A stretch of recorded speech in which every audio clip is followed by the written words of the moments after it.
Today's show is part 2, recorded in front of a live audience in beautiful Hudson Valley, New York. My previous co-host, Devyn Caldwell, is back for another Listener Q&A, and later, Susan and Will Brinson talk about their life and plans for Stony Ford Estate. But first, I'm Stacy Grinsfelder from Blake Hill House, and I am the host of True Tales from Old Houses.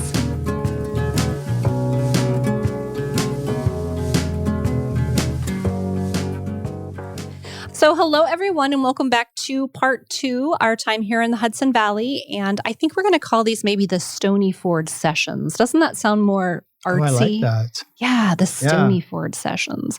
So I kind of have a funny story about last recording. So as I'm talking and all of a sudden I hear this like ding, ding, and I'm thinking, okay, somebody's phone is on. I mean, I get it. It's not like this is super important, it's ding. And so when we got done recording, Andy says to me, Andy's my husband, he said, was that your phone I heard? And I said, oh no, it couldn't have been mine because I turned it on. Oh, I did not turn it on airplane mode.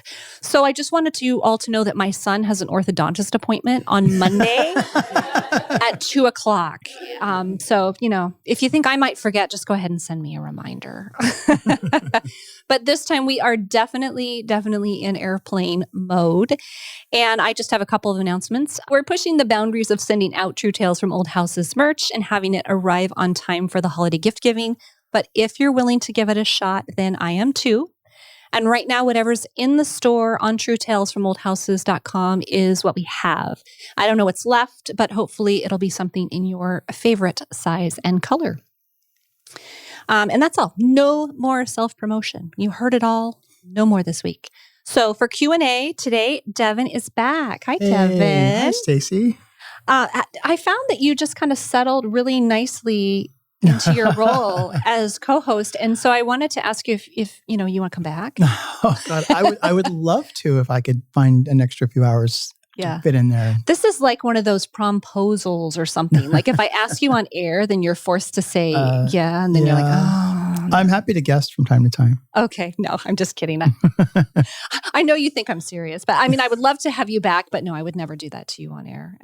So thank you. I appreciate it. Are you ready for today's listener question? Yes, I am. Okay. The question is, what are your thoughts about changing layouts to better suit your needs? I have a few things about that. You have some thoughts. I have some thoughts, yes. I suspected you had some thoughts. I think there's a lot of things you want to kind of consider in doing this. You want to consider the age of the house, the style of the house, and those elements. And you also have to think about modern life. Anyone who knows me knows that I'm not a big fan of open concept. I like rooms. I like walls because more walls means more room for art, in my opinion. We bought our house specifically because it had walls that most of our neighbors did not have. And I thought, art. However, we do live in 2021, right? Mm-hmm. And there are certain needs. And I think there can be times where you definitely need to consider how things are now and how they relate. But I think it's really important to, like, a good example in my house, I'm going to be converting one of the bedrooms on our second floor into a primary bathroom and closet. Okay. And as it turns out, the door to the hallway is like, it's original to the house, but I won't need that door. And in planning, I realized I can turn that into a linen closet. The door is still there. Yeah. I'm not taking away from the fabric of that space. It's still there. It's still in use. It just has a different purpose now. Instead of going into a room, it goes into a closet. Right. And so it's kind of thinking out, I hate the term outside of the box, but that's really what it is how can you apply things in a different way and still retain integrity and original intent? But I also recognize in my house, again, another example, originally, our house did not have a dining room because in the 1850s, not everyone was entertaining. That was a Victorian thing. And our original kitchen was like 15 by 24, and it had a cook, and people had help at that time. Middle-class people did. Right. In the 1880s, it got converted into a dining room and a kitchen, which is the kitchen's very tiny.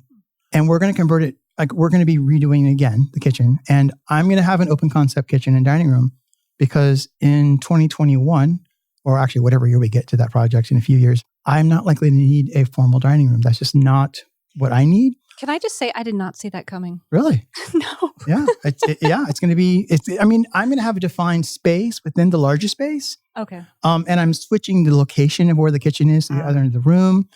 And I didn't see it coming either, because the first couple of years I had the house, I was definitely not going to do that. But the more I lived in the space, the more I realized that in our situation, that's the right decision and that will work. It would not work in every case, and I certainly would not apply it in every case. Right. That's interesting.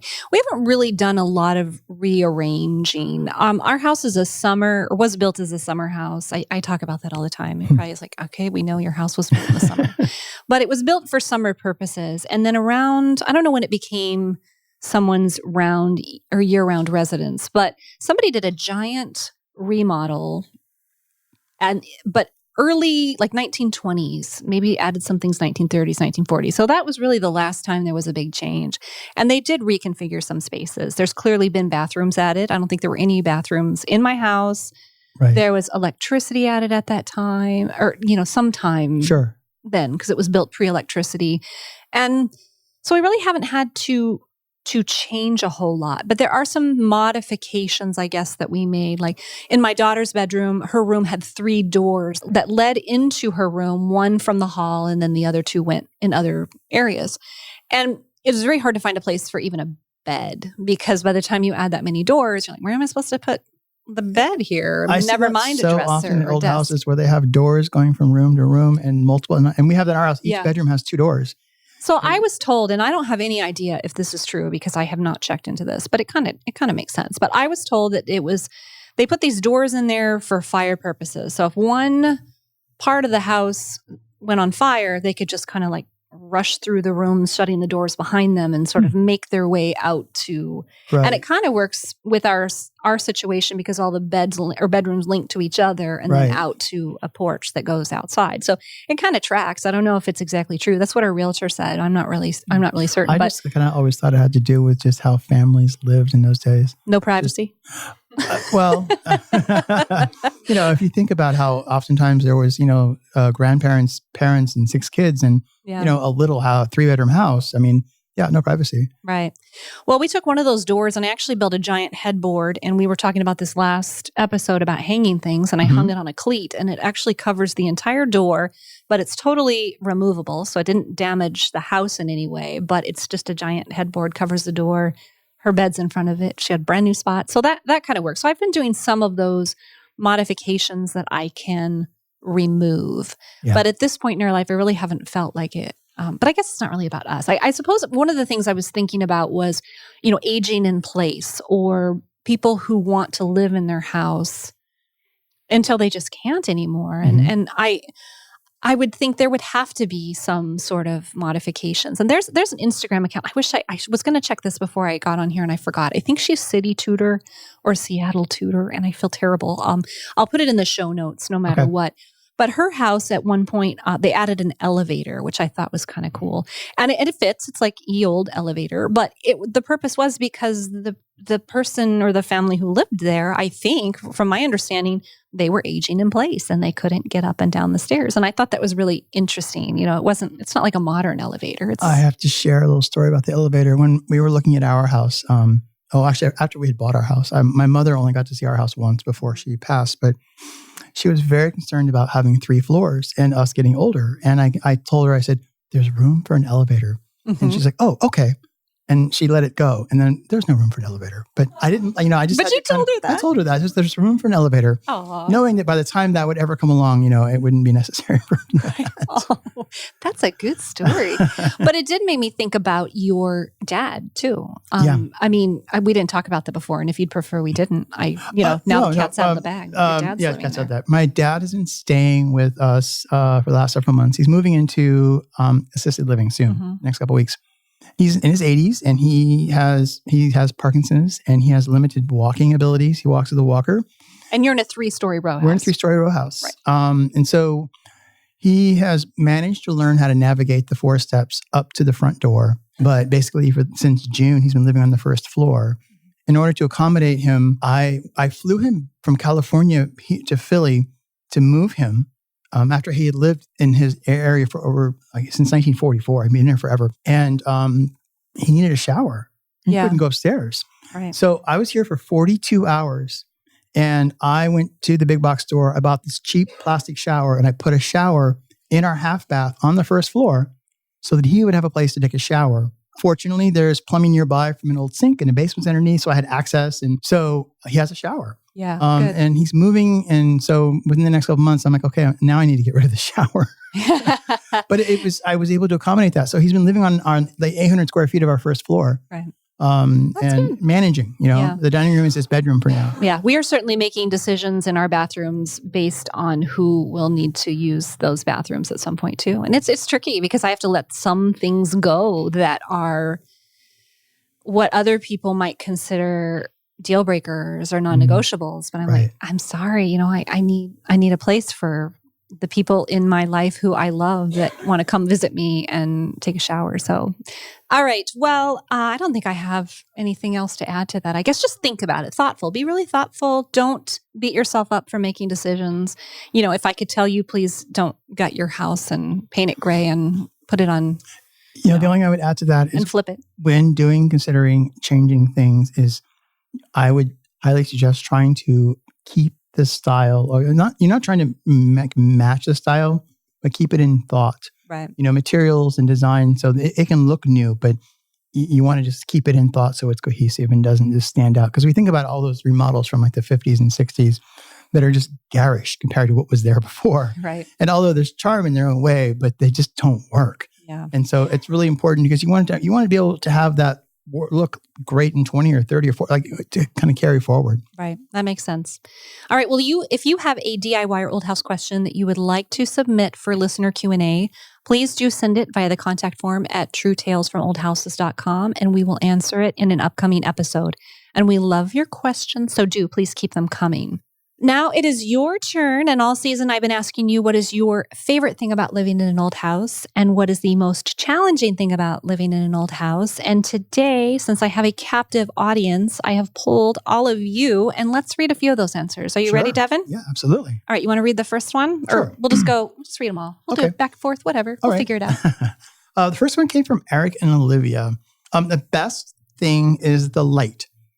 No electricity when a house is built. I think that's great. Yeah, the light. Because, it's funny how in older houses, they actually thought more about things like that in a lot of ways that we just assume we can just have an artificial light now. Yeah. I have windows in closets. Of course. Which is awesome because there was no light there. Exactly. Yeah. Exactly. And then the worst thing is, I love this, the wildlife. Spiders. I can relate to that. Some of the wildlife in the house at times is like, oh, okay. This is what life is like in an old house. The spiders, I'm super happy with the spiders because where we lived in California, it was always the lizards. I was always dumping lizards out of my shoes. And actually, I have to say I kind of like the little fellas, but a lot of people don't. A lot of people are not into that. No. So it was always, I guess we had scorpions too. Those were no fun at all. Oh, not in your shoes. No. So spiders, I'm like, yeah, you can live here all you want. Leave your webs. We all know what a terrible housekeeper Northeast, I am. We have those, they're like millipedes. They have like 100 legs. Or I don't know. They're scary looking and they hang out in the bathroom. Right. But they're really actually good bugs because they eat all the other bugs. And so whenever I see them, even though they're terrifying, I like, okay, you just go do your thing. Go eat the bugs. And I will just pretend we didn't see each other. Yeah, exactly. Do your work. Yep. Yeah. All right. So I have one from Danielle, and she says, the best is being the next chapter in a wonderful historical story. I like that. I like that too. We talk a lot about stories on this show and about being part of the story. And I love that. It's true. Her worst, she said, the worst is the constant dust and construction and wondering if you're doing what's best for your house and the cost of renovations. Yeah. That's the endless dust. It's unbelievable at times. Yeah. I don't even look anymore. I don't either. But it's there. It's absolutely there. And it's there. How about your next one? You have one more? Sure. Alicia submitted, convincing people of the value of saving old homes and their original windows without yelling at them. Preach. Yes, I love that, without yelling at them. Yeah. Yes. So turn that pellet distributor away from the door. Go away. All those letters from Anderson Windows. Like, no. I must get flyers 2 or 3 times a week. Does everybody else? Just a little card like, we noticed. And I'm like, the fake handwritten ones all the time as if they took the time to write it out. Oh, yeah. I'm sitting like, dear Stacy at Bleak Hill House, we would love to replace your windows with these fantastic. They didn't write me a letter. You kidding? No. All right. So this one was from Laura. She says, finding reliable contractors. Will they show up? Do they know what they're doing? Will they provide a proposal? Will they steal my dollars and run? And will they ask to speak to my husband? Ooh. Yeah. Been there, done that. Yeah, that is true. We actually, I think it was John Rogers and I did a little Q&A segment earlier this season about finding contractors. We did, I think, a part 1 and part 2. We sort of rambled, so I don't know if it was helpful whatsoever, but we did talk about that. It's scary at times. Yeah, it is. And this last one, I know exactly who this is from. It keeps me out of trouble if I help on the house on Saturday. I can watch football on Sunday. That one came from my husband. Thank you, Angie. All right. Well, I would love to hear your answers to these questions all season. So please visit the True Tales from Old Houses website. And on the bottom right-hand side, you'll see the microphone icon. Again, almost no one uses that, but I want to tell you where it is because it's so much more fun hearing your voice on the show. So click on that microphone and you can leave your answer as a voicemail. Please answer in a complete sentence, or you can submit your answer via the contact form. And feel free to send me a message on Instagram or Facebook. So again, this season's question is, what is your favorite thing about living in an old house? Or what is the most challenging thing about living in your old house? And thank you to everybody out there in the audience who answered these questions for us today. I appreciate it.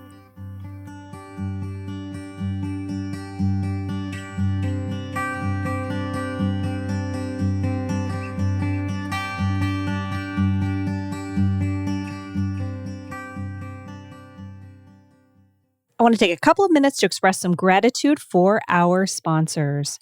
True Tales from Old Houses is supported by the Window Course from Scott Seidler of the Craftsman blog and the Plunger app. The Window Course is a step-by-step do-it-yourself program that will teach you everything you need to know to successfully restore your wood windows. It's self-paced, so you can go as fast or as slow as you need to, and there are several price points to fit your needs and budget. Now, I know we are all trying to stay ahead of winter weather right now, whatever that means in your area, but out of necessity, window restoration is part of my year-round maintenance plan here at Blake Hill House. If I don't keep working, I will never finish. And even if you have no plans to start restoring windows until spring, now is the perfect time to take the course and learn the process. Make a plan, gather supplies, and you'll be ready when the weather turns warm. And here's another little something that Scott is offering his students. If you sign up for the Lifetime Access package or the training package, then you'll also get a free infrared paint remover, which is a $130 value. The window course is offered with a money-back guarantee, and now it comes with an infrared paint remover too. $130 right back in your pocket. And I've still got a coupon code for you too. Scott is offering True Tales from Old Houses listeners a special discount. For 10% off, visit thewindowcourse.com and use the coupon code TrueTales. True Tales from Old Houses is also supported by the Plunger app, whose mission is to solve 100% of plumbing problems that don't require an on-site plumber. The Plunger app is free to download. Open the app on your phone or tablet, click Talk to a Plumber now, and you'll be connected with a licensed plumber in your area who will help you troubleshoot and solve your plumbing problem with a face-to-face video chat. I keep the app handy on my phone, and I used it again just a couple of weeks ago. We're currently remodeling a bathroom, and I was in charge of terminating the water lines for the sink and toilet. And I found myself staring back and forth at the plumbing and a handful of assorted parts and thinking, now what? A quick 10-minute call with the Plunger plumber answered all of my questions, and I was good to go. And even though I didn't need any parts, Plunger can ship everything you need right to your front door. Plunger truly is plumbing for the people. So here's what you need to know. Download the free Plunger app at plunjr.com/download. Tap Talk to a Plumber now to solve your problem. And if you mention the True Tales from Old Houses secret word flapper, your first call is only $10. Use the secret word flapper to save and be sure to tell them that I sent you.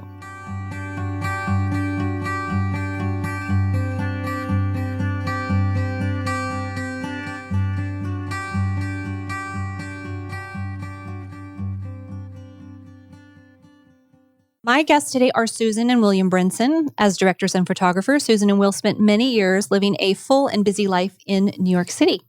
8 years ago, they left the city for a quieter life here in the Hudson Valley.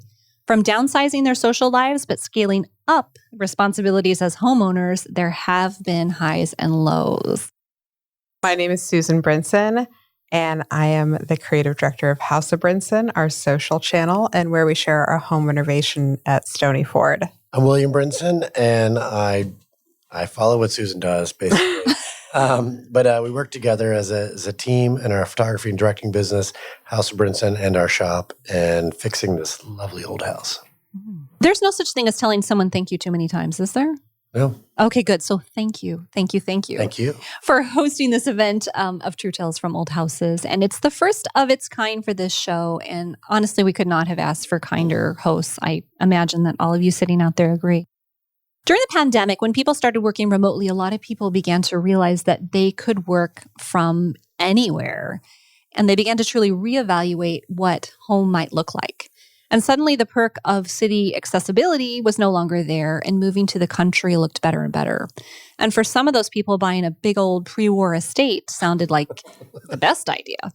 But so although you weren't part of that COVID migration, you did this 8 years ago. And I thought it would be fun to talk to you about what you learned and what was driving your decisions. So many are in your shoes now or contemplating doing the same thing. So the first thing I guess I was going to say, let's talk about that migration. I mean, what was your life like in New York City? We were on the go a lot. I'm very much a social butterfly. So we would be out with friends 4 nights a week, 5 nights a week, 6 nights a week. We'd work all day and go out at night. And if we stayed in, we generally had people over. We had the last place that we had in New York City was on 31st Street between 5th and Madison. So we were right by the Empire State Building, and it was very central. So it was just like a train station. There was just people coming and going all the time. We'll also use the space as a live workspace. So it was a studio space. So there was clients there during the day, photo shoots happening, food stylists, assistants. Our life and our work bleeds a lot, so that it bleeds into each other. So they're always surrounded by people, and we enjoy that. We like having people. We like having the energy, and so that's why we would go out a lot. Mm-hmm. Wow. So it sounds pretty much just like life now, right? Yeah. We moved up here. It was like shock. For me, I was like, what did we do? Well, I love this story. You told me this story actually yesterday, I think, about all the fancy shoes you used to have. Tell us about your fancy shoes. So I went from Ferragamo to rubber boots. And I just remember being here like our first week where we have, our driveway hadn't been dealt with in probably 8 years. And it was just like this series of holes of mud. And that's all that it was. And I just remember standing out there in like these really nice loafers thinking, this is not going to work. Do we pave it? What do we do? Or do I get new shoes? But that was the last resort, right? It was paving first, shoes Say no last. to Crocs. Yeah. It took me a long time to understand the market for rubber shoes, for shoes that I could hose off and just not care about. So what drove your decision basically to, and I'm going to ask you, of course, how you found this house and the history of it, but I would love to know what drove your decision to come here. I think I was ready to leave the city. We were definitely needed a weekend place. This is not the weekend place. This is way more than that. But we were just looking for something to just escape for a bit. And we were working a lot back and forth between Susan and advertising and me in the photo world. And we just needed something to be away. And Susan had been looking and stalked our house for 3 years. Yeah, I'd say about 3 years. So we were not working together when we moved out of New York City. I had Will has always been a commercial photographer. And I worked in advertising. So I was working at an agency primarily with very large corporate clients. I had a team of like 13 people that I managed. And I just got into a place in the corporate side of design where I was just managing problems that would come up and I wasn't really making anything. Mm-hmm. And I really wanted to change. Now, what we did, and particularly my side of the story, was absolutely insane, and I would not recommend doing it. We left New York City. I quit my corporate job, and we started working together all in the same 6 months. Which That looks good on when you're getting a mortgage, by the way. Really great. People at banks love to freelancers. They absolutely love it. We look great on paper. And we had done well for ourselves. So we felt confident that we could make it work. And also too, we had started our blog. We had started working together in the background. So there was that aspect of it too, where I had a body of work that I could easily leave a corporate job and then enter the freelance market with an existing portfolio. So that we felt good about that, but it was still very rocky at first. I would sit at my job during my lunch break and I would scroll oldhouses.com. Oldhousesnewyork.com. Oldhousesnewyork.com, whatever website there was. And this house was on one of those websites. Oh. So for 3 years, once a week, I would click on it and look. And that was it. Wow. That's how I found it. So I looked at it for 3 years. So how long? So after 3 years, you finally came to see it? Is that how that worked? Yeah. That was a little more, we were almost forced out of our apartment. They came in to say, we're building a new building next door and we want to make sure that your walls are structural enough to handle it. We're going to take all these pictures. They used our loft as a photo gallery to sell the building we were in. And our lease was up. So they said, bye-bye, you got to find a new place in a month. Oh. It was really bad. Wow. So our building that we lived in the city was like this great New York story. It was a concrete loft. It had windows on all 4 sides, right? Which is crazy for the 7th floor. Oh, yeah. Yeah, we were on the 7th floor. We had beautiful light. It was a beautiful space. It was very industrial, but the building itself was super sketchy. And I think that whenever you're put in... We didn't know that when we moved in. Yeah, we did not. But I think that whenever you're put in a living situation where you don't have a lot of security or safety and you start to question that, like there was an issue, like one time we found drugs on the elevator floor that Nero almost ate. Nero's the dog. Yeah, Nero's our dog. Really what pushed us over the edge is when the FBI came and they shut down a floor for human trafficking. Oh. And there was all these posted signs on the door. Now, I will firmly say we did not know this was happening. Know. They made people take the stairs, not the elevator like everybody else. It was really a surprise. And it really was the dark side of New York that you don't see on TV shows unless you're watching a crime show. But our loft was nice. Was that? Do you feel like? Do you feel like that was kind of the last straw? Like you were just thinking, you know what, the city is not so shiny and wonderful right now, and we would like to do something different. Or where were you going with that? I think that it's about having a little bit of control over your safety and security and your future. Mm-hmm. Living in New York City is not inexpensive. We were paying an enormous amount of rent for a place that we didn't feel safe and secure and like we had a future in. And we wanted to, rather than, everyone has choices about how they spend their money. So rather than to invest in that, we would have rather bought a house and made that investment. So we just pivoted. We looked around. We looked at different places to see what we could afford. Mm-hmm. And for the price of a studio apartment, you can afford a house outside of the city. Right. Actually, that was one question I was going to ask. How many Manhattan apartments can you fit in Stony Ford here? Well, if we're in Tribeca, this is a multi-floored, unit of 47 rooms, and no. Yeah. One of our apartments in New York City was the same size as the guest bedroom on the 2nd floor. Oh, wow. Everybody that thinks that we came for money, we didn't. We lived in a 350 square foot apartment and worked our way up. Wow. Yes. That's amazing. So let's talk. You looked at Stony Ford for 3 years. Mm-hmm. When did you finally, or when and how did you finally just pull the trigger? Well, we felt a lot of pressure to get out of our current building. So that building situation of being the really bad living situation from the landlord wanting us out. They gave us the option to move out and they would change the C of O, the certificate of occupancy, to move back in, but we would have to find a temporary living space that would house Will's existing business and our dog. And it was $2,000 more. Yeah. Yeah. Oh, and they wanted more money. Right. So we did feel a lot of pressure. That definitely made us take action. And we started just going through all the real estate listings that I had looked at. And this house was out of our price range when I initially looked at it. And whenever I readdressed it, like in a serious way, like I said, okay, well, what's the market looking like now? It was at a real low point in the market where it was really a buyer's market. The mortgage rates were really good. And the price on this house dropped $250,000. Oh, wow. So it made it very attractive. And we were like, let's go see it. Right. Oh my gosh. So what's the history of this house? The history of the house is your typical, old house history where we don't quite know what date it was built. We know that it operated as a hotel at one point, and it had a horse racetrack attached to the property where people would come in for entertainment and then they'd stay here.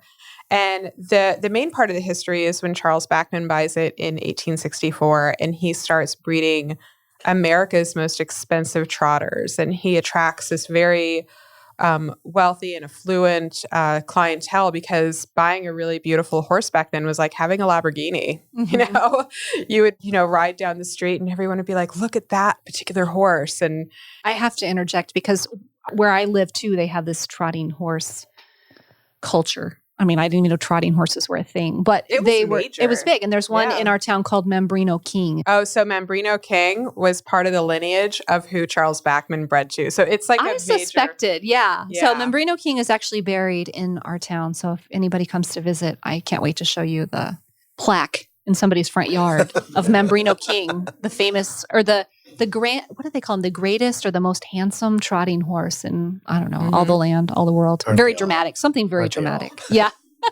They nicknamed the main horse here, her name was Green Mountain Maid, and they named her the Mother of Trotters or something like that. Like she had some great... Even back then, they didn't respect the women, except Charles did. And he erected a monument that's in the horse farm next to us.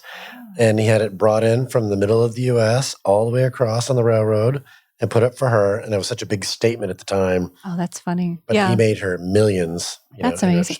We have, I don't know if anybody is familiar with the TV show Parks and Rec, breaking the bubble here of old houses, but their horse is called, there's a few episodes about Little Sebastian, who's the town horse. So we always call Membrino King Little Sebastian. And there's actually a wine bar in our town named after him. So we talk about going to Little Sebastian's. No respect, right? No respect.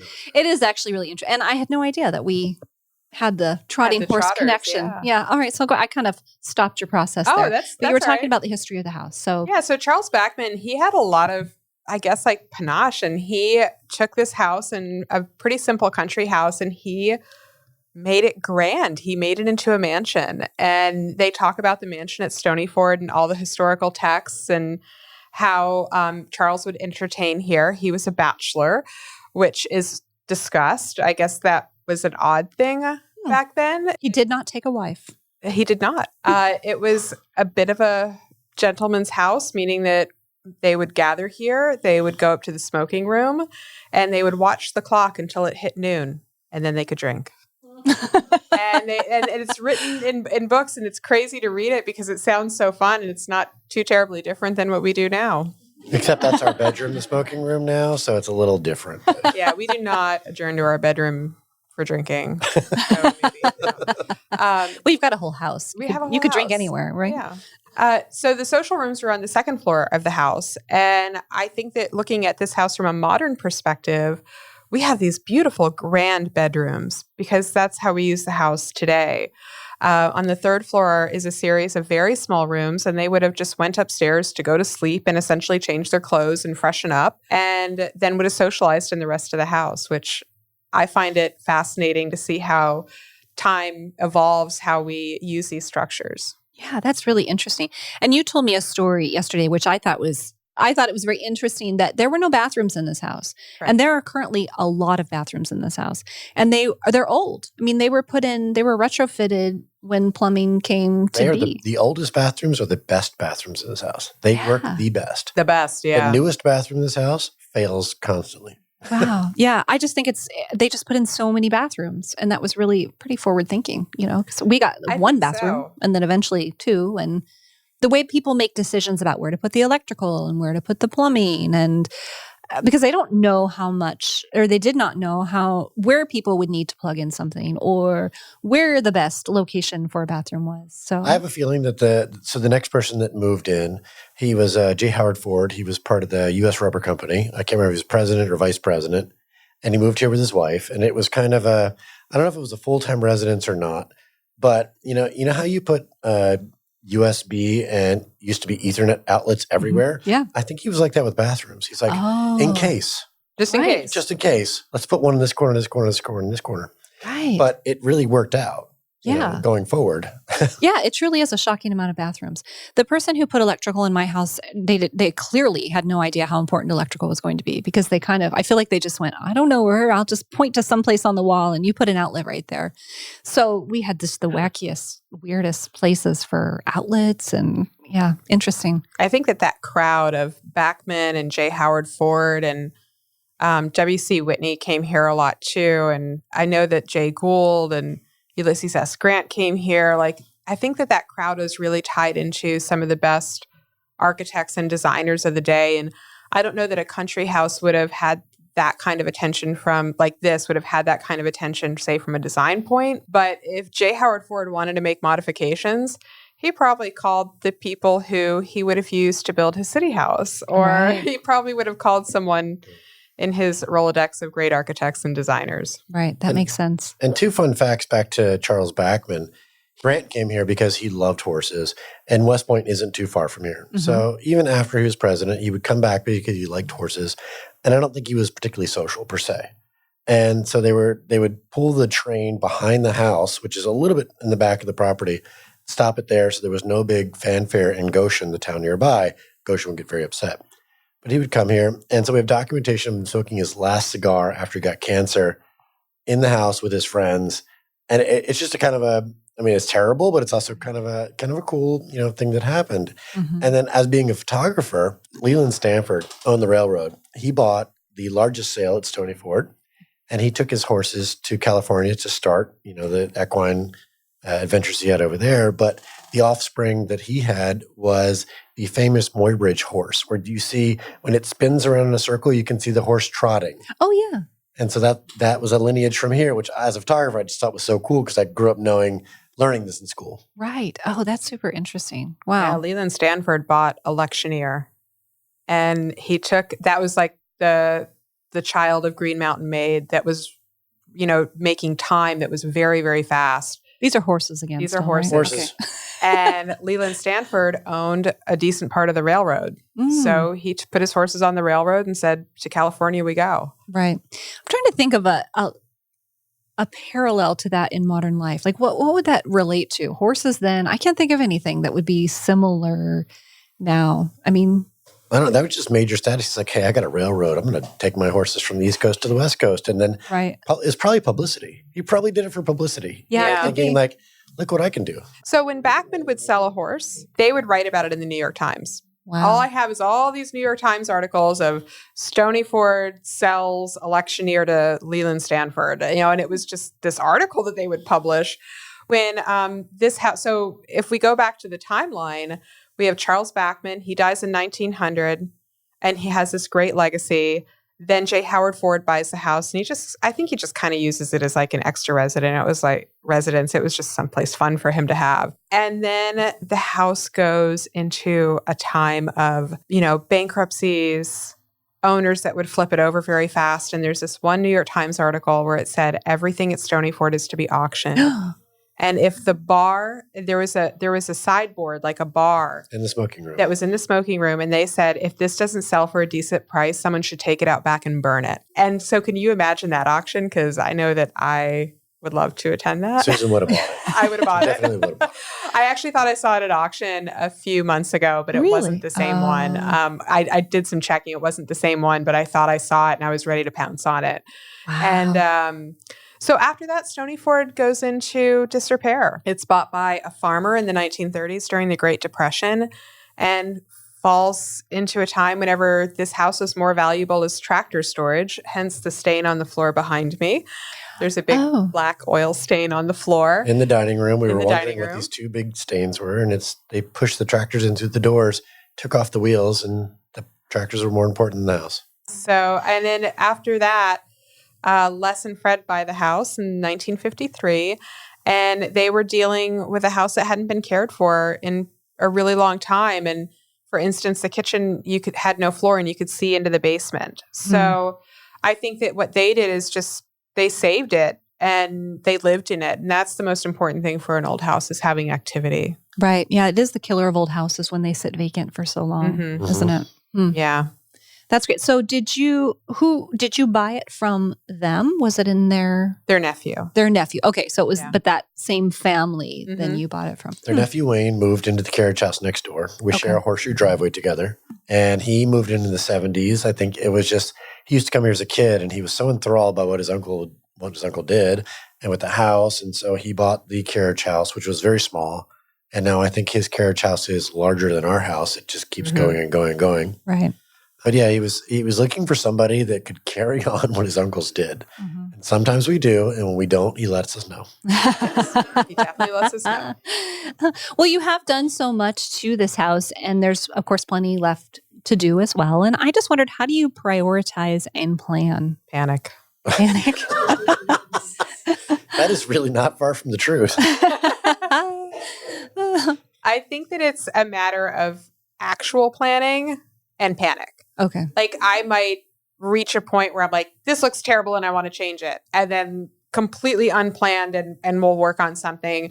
And then sometimes we're really strategic and we'll say, okay, we're going to renovate this and these are the steps that we need to take. And we outline everything and plan the budget and we're pretty organized about it. That's the Susan I know and love. Yes. Yeah, not panic Susan. No, I love that one too. Okay. But the one I expected to hear from was the one who wrote notes and planned it all out. That's the one I thought I would be. But what you don't know, and not this is Susan, it's both of us, but there is always multiple projects. It's never one. Right. It's always, there's 4, there's 6. There are lots of heads nodding in this room right now. We're like, oh yeah. And I think that with a project this large, that's okay. I think if you did one thing at a time, it would be, I don't know, it just feel like it would take too long. Whereas if you can go and say, hey, I just got these 3 or 4 things taken care of, it feels like you're making progress. Every now and then it might be nice to do just one. Just one. No. Just, one from start to finish. Well, I think what's can be different about the projects that you do here at Stony Ford is that they are maintenance, handling deferred maintenance. They are construction sometimes, but they're also complete decor projects. And that's not necessarily something that all of us, we can't take it to that last step. And you have so many beautiful things here. So that, I guess, is what I wondered. How do you get to that point? I mean, sometimes it's all I can do to just repair something, just fix it. When it's fixed, I'm like, oh, that's as beautiful as it's getting. Well, you can tell me if I'm over speaking here, Susan, but I think that sometimes Susan has a vision. Susan has the vision before I do most times, but she finds, I would like this to be, it look this way. And sometimes we even find a piece or an inspiration piece to say, I want it to be this way. And that's what sparks it. And so it's that. And then you fix everything to get to that. Okay. So you're seeing that, you're already seeing that end. You're not, I don't know. And I can't speak for everybody. I know everybody has a different approach. I see it from the beginning and I figure the end will show up when I get there. I don't know, but I don't ever get there. No, Susan sees the end and then we will figure out how to get there. That's definitely, it's definitely a vision first. And I say probably with both of us for this, we see something and then, it's like, I want this room to be grand, or I want to see a beautiful chandelier hanging here. Okay, well, for the chandelier to hang there, we need to redo the floors, we need to fix the ceiling, we need to fix the walls.